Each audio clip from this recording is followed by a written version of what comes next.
नमस्कार दोस्तों, आपका स्वागत है। दोस्तों, वास्तु के अनुसार हर वस्तु में नेगेटिव और पॉजिटिव एनर्जी होती है। अगर इसे सही जगह और सही दिशा में ना रखा जाए तो ये नेगेटिव एनर्जी निकालती है। अगर आप इसे सही दिशा और सही जगह पर रखते हैं तो ये पॉजिटिव ऊर्जा से आपके घर को भर देती है, जो आपके परिवार के मानसिक स्वास्थ्य के लिए अच्छा होता है। आज की मॉडर्न साइंस भी इस बात को मानती है कि घर में मौजूद हर एक वस्तु ऊर्जा तरंगें छोड़ती है। दोस्तों, हम सभी के घर में घड़ी का प्रयोग किया जाता है। घड़ी जो बीते समय और आने वाले समय के बारे में हमें सूचित करती है। अगर हमारे जीवन पर सबसे ज्यादा प्रभाव किसी का पड़ता है तो वो है समय। समय का चक्कर चलता ही रहता है, ये किसी के लिए नहीं रुकता। अगर हम आपसे कहें कि आप अपने समय को अच्छा बनाने के लिए कुछ उपाय कर सकते हैं। जी हाँ, आज हम घर में लगी घड़ी जिसे हम रोज निहारते हैं, पर कभी ये नहीं सोचा होगा कि ये घड़ी हमारा समय बदलने में और अच्छा समय लाने में मदद कर सकती है। दोस्तों, कई बार जीवन की छोटी छोटी चीजों को हम इग्नोर कर देते हैं और वही चीजें हमारे भाग्य पर अच्छा और बुरा प्रभाव डालती हैं। आज हम आपको बताने जा रहे हैं कि कैसे घड़ी की सही दिशा आपके जीवन को सही रास्ता दिखाने में मदद कर सकती है। इसके अलावा कैलेंडर को किस जगह लगाना चाहिए और किस जगह पर नहीं, ये सब आपको बताएंगे। इससे पहले अगर आपने अभी तक हमारा YouTube चैनल सब्सक्राइब नहीं किया तो कर लें, ताकि आप ऐसी महत्वपूर्ण जानकारी वाली और आध्यात्मिक वीडियो देख सकें। सबसे पहली बात, घड़ी के प्रकार। वास्तुशास्त्र में घड़ी अगर गोल और अंडाकार हो तो उसे सबसे उत्तम माना गया है, लेकिन आजकल देखा जा रहा है कि बाजार में कई प्रकार की घड़ियां मौजूद हैं, जिसमें घर के सदस्य या भगवान के फोटो भी लगाए जाते हैं। लेकिन दोस्तों, घड़ी के साथ तस्वीरें लगाना बिल्कुल भी सही नहीं है।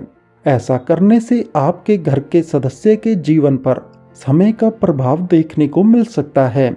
और भगवान की तस्वीर तो घड़ी में बिल्कुल ना लगाएं, क्योंकि भगवान की तस्वीर को रोजाना दीप, अगरबत्ती और पूजन की आवश्यकता होती है, और घड़ी कई दिनों तक धूल में पड़ी रहती है। इससे भगवान का अपमान होता है और ये शुभ नहीं माना जाता।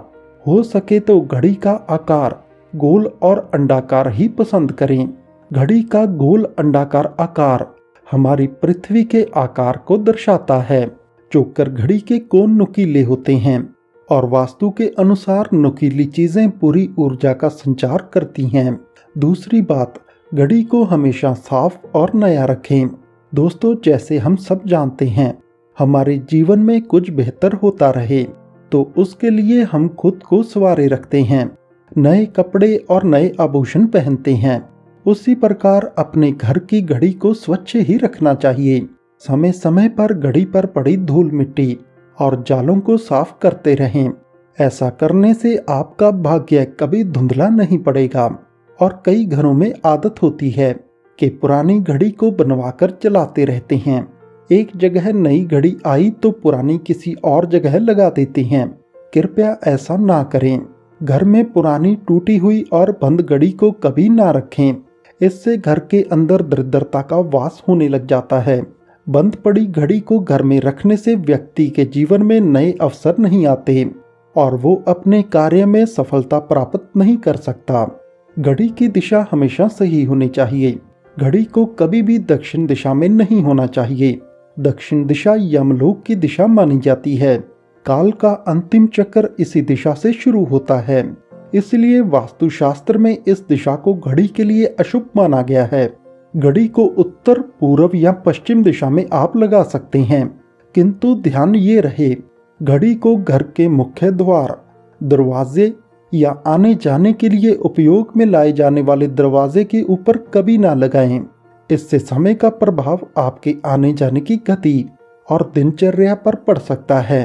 घड़ी को हमेशा उस दीवार पर लगाएं जिसे आप सामने से देख सकें। घड़ी के साथ कैलेंडर का भी ध्यान रखें। घड़ी समय का प्रतीक है तो कैलेंडर समय से जुड़ी हुई तारीखों का लेखा जोखा बताता है। कैलेंडर को पूर्वी और उत्तरी दिशा में कभी नहीं लगाना चाहिए। इससे वास्तु दोष उत्पन्न होता है। कैलेंडर और घड़ी दोनों ही आने वाले समय की सूचक हैं, जो आगे बढ़ने की प्रेरणा देते हैं। उन्हें समय के अनुसार ही लगाना चाहिए। घर के अंदर कभी भी पुराने कैलेंडर को ना रखें। घड़ी को कभी भी समय के पीछे ना रखें। आप इसे 5-10 मिनट आगे रख सकते हैं, जिससे आपको कभी भी समय के काल चक्कर और दुष्ट परिणाम प्राप्त नहीं होंगे। एक छोटा सा उपाय आपको बताना चाहेंगे। रुकी हुई घड़ी और पुराना कैलेंडर आपके भाग्य को रुकावटों से भर देता है। घड़ी और कैलेंडर को वक्त के अनुसार बदलते रहिए।